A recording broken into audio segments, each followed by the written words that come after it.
Hi, I'm Jay Mitchell, Sioux Empire Market President at First Interstate Bank, where we proudly put communities first by supporting Feeding South Dakota's mission to end hunger. Hunger affects every corner of our state, and our team is committed to being part of the solution, whether that's by volunteering or using our resources to make a lasting impact. This September, in celebration of Hunger Action Month, we encourage you to join the fight against hunger with a donation, and we'll double the impact with a match. Let's build stronger communities together. Go to feedingsouthdakota.org and make a gift today, because no one should go hungry.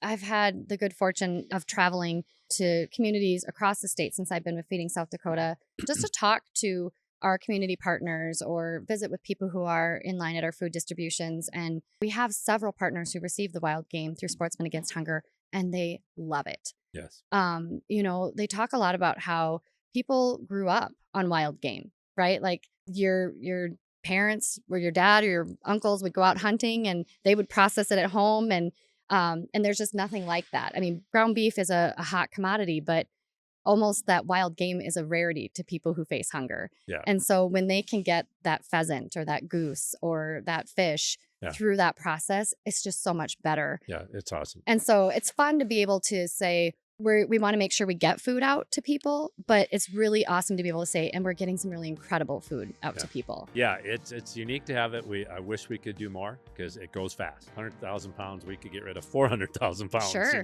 Sure. I wish we had more access to more wildlife that we could do that with, but it's a limited resource.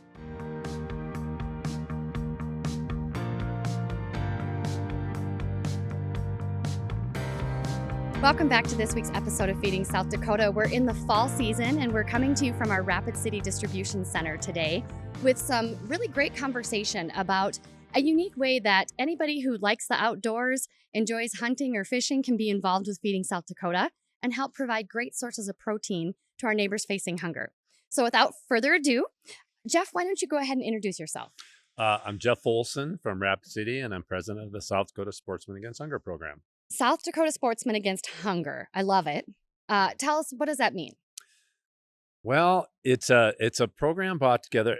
It's kind of a long story. We stole from another program, a nationwide story that Safari Club International had called Sportsmen Against Hunger, where you could take your processed game and donate parts of it. You had to pay all the processing, like, okay, donate this to a food bank. Okay. And we morphed to where we pay all the processing now for sportsmen for wild game. Originally they could go shoot an extra doe if they didn't want a doe. We wanted them to donate, and then we pay to process that burger. And then it goes to needy families in South Dakota, all the pantries across our state. So one thing I want to clarify from the beginning, because we do get a lot of questions about this in the fall, is that if somebody has product in their freezer right now that they process themselves, Feeding South Dakota cannot take that as a donation because there's an inspection process that as a food bank, we have to follow. And so if you're like, oh my gosh, we're not going to eat all this venison, I'm going to give it to Feeding South Dakota. While we would love to take it, we are prohibited from that. Sportsmen Against Hunger, South Dakota Sportsmen Against Hunger is different because that animal is taken to a designated processor. It goes through the inspection process Feeding South Dakota needs. Yes. And then arrangements are made to get it from the processor directly to us. So it's never in somebody's home freezer before it comes to us. And that's why the program works for us as a food bank. So I just want to clarify that in case somebody's like, I'm going to go check what I got in my freezer. Well, we take that. You do. Feeding South Dakota does not. Right. So Sportsmen Against Hunger, we have Clean Out Your Freezer food drives where we'll take home processed stuff and we find pantries that will take it. Right. And Feeding South Dakota is not in that chain. Yes. So it's pretty awesome too. Some stuff's not good. Some stuff we throw away, but we'll take any protein we can get, any frozen food item. And food, obviously Feeding South Dakota has to take a commercially processed product. We'll take other products too. And oftentimes when we do our food drives, people show up with commercially processed stuff that you can take here if it's less than a year old, I believe is the policy here. But we never turn any frozen food item in. We take frozen bread on our food drives too. So it isn't just venison. I mean, we have elk, deer, pheasants.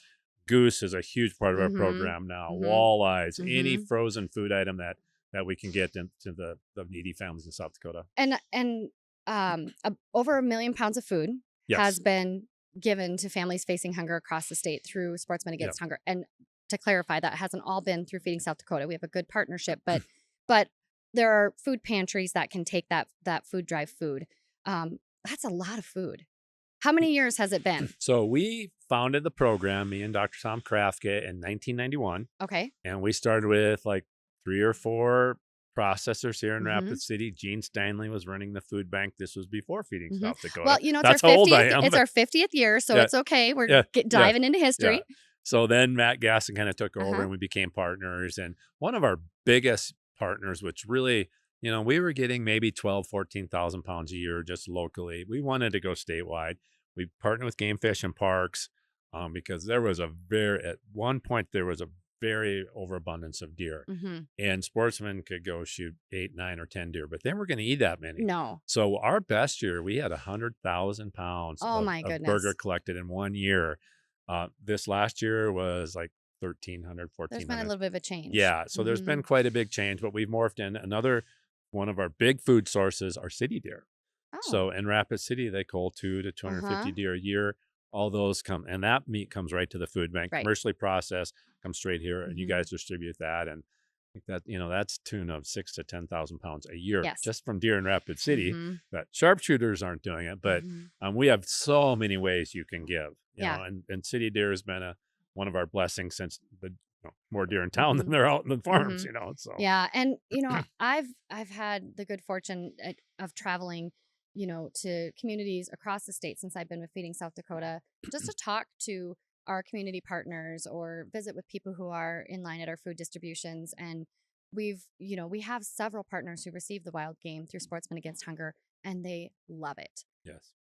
You know, they talk a lot about how people grew up on wild game, right? Like your parents or your dad or your uncles would go out hunting and they would process it at home, and there's just nothing like that. I mean, you know, ground beef is a hot commodity, but almost that wild game is a rarity to people who face hunger. Yeah. And so when they can get that pheasant or that goose or that fish through that process, it's just so much better. Yeah, it's awesome. And so it's fun to be able to say, you know, we want to make sure we get food out to people, but it's really awesome to be able to say, and we're getting some really incredible food out to people. Cool. It's unique to have it. I wish we could do more because it goes fast. Yeah. I mean, 100,000 pounds, we could get rid of 400,000 pounds. Sure. You know, I mean, I wish we had more access to more wildlife that we could do that with, but it's a limited resource. Sure. And I mean, we have a very popular state to hunt in. Oh, yes. You know, people come to South Dakota, and we were talking a little bit before we started recording about how,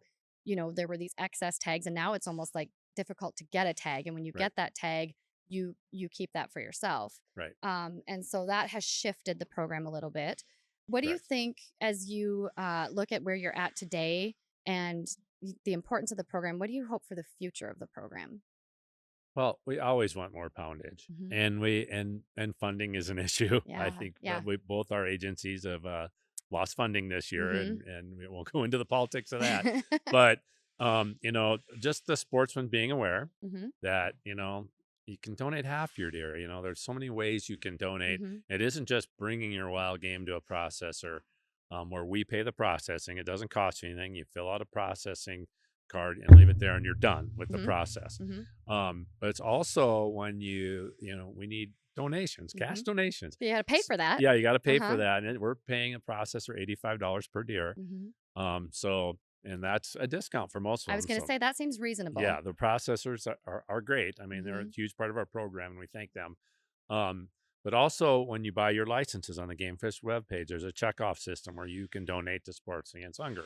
So not only are we encouraging sportsmen to donate their wildlife that they're not going to eat, or maybe don't, you know, like I said, back in the day, you could have 10 tags and I don't know you're going to eat that many. And that's when our program was doing really well. But still try to donate something if you can.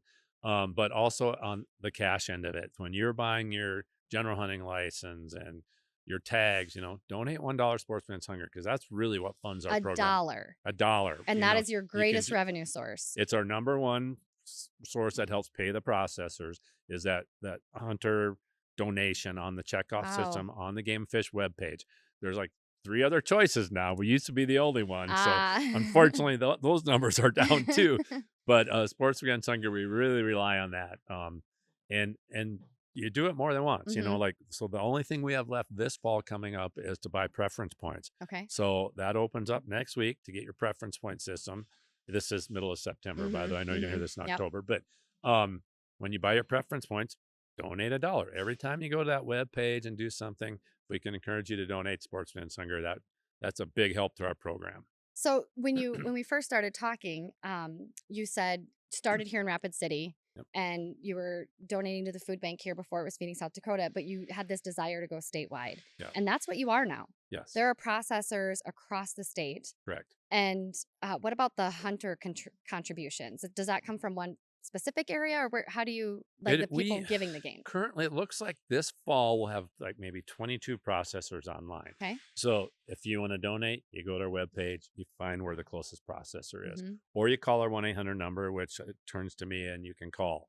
So yeah, we have processors throughout the state. There's few blank spots. You might have to drive an hour, but yeah, at one point we had 55 processors in South Dakota.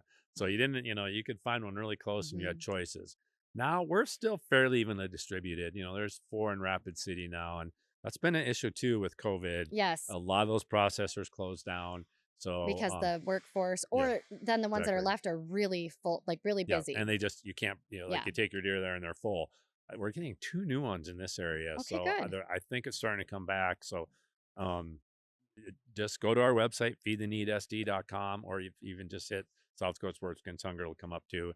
It shows you the contact information, what processor, and where to go. Because in order for this to be done through Sportsmen Against Hunger, it has to be through that approved processor. Right. So Exactly. I mean, I have 2 questions for you. Okay. One, if I'm a hunter and I've never done this before, what condition am I bringing my wild game to the processor? The same as I would for my own processing? Yes. Okay. Yeah. So, I mean, every process is a little different. Some will accept deboned meat. Mainly, you just shoot your deer, clean it very well. I mean, and take it to the processor. There's a processing form. You fill out their certificate form, you leave, that's it. Okay. No money, changes hands. Some processors do charge a little extra. And another thing we're not allowed to pay for bucks. Okay. So if it's a horned animal, you have to donate the processing fee. And that's a long story too with federal dollars. But it's good to know. Yeah. So, and we do get a lot of hunters who do that. That'll donate $1 and pay the processing. And that's really a big bonus to our program. Yeah. So, but yeah, you basically, let's say you have a deer and you want to donate it. Go to the webpage, find out your closest participating processor, take it in, you fill out a certificate, and you go. And then that processor turns the certificates into us and we pay them. Okay. So now what if I am a hunter and I have been going to the same processor for years, but they're not on the list and I think they should be? Yeah. Call me. I'm I love thinking, that one. you know what? I think my Yeah. processor, who I know because I've been taking my wild game there for 30 years, would love to be a part of this. So that's what I'm doing now in the next few weeks is calling processors, some people that aren't in line anymore, going down the list. There's some brand new ones that we have some really great ones that have been with us forever. Right.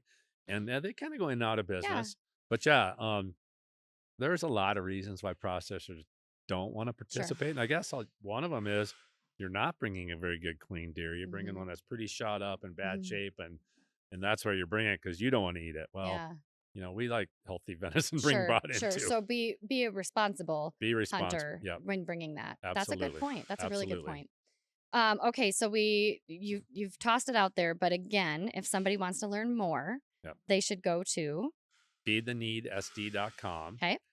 That's our website, or you can just Google Black Hills or South Dakota Sportsmen Against Hunger, and that page it's a very good web page. It has all your questions right there answered. You just have to search. I think this is just such a great topic. I would guess that a majority of our hunters in the state are aware of the program, but for those who aren't, it's just another way. There's so many ways you can support hunger in South Dakota and fighting hunger in South Dakota. And there really is a place for everybody. There's something you can do. And if you enjoy being outdoors, if you enjoy that hunt or that fishing, this is just a great way to give a little bit of something you've done and have a passion for back to help people. 100%. I mean, 1 pound of burger can feed a family of 4. Yep.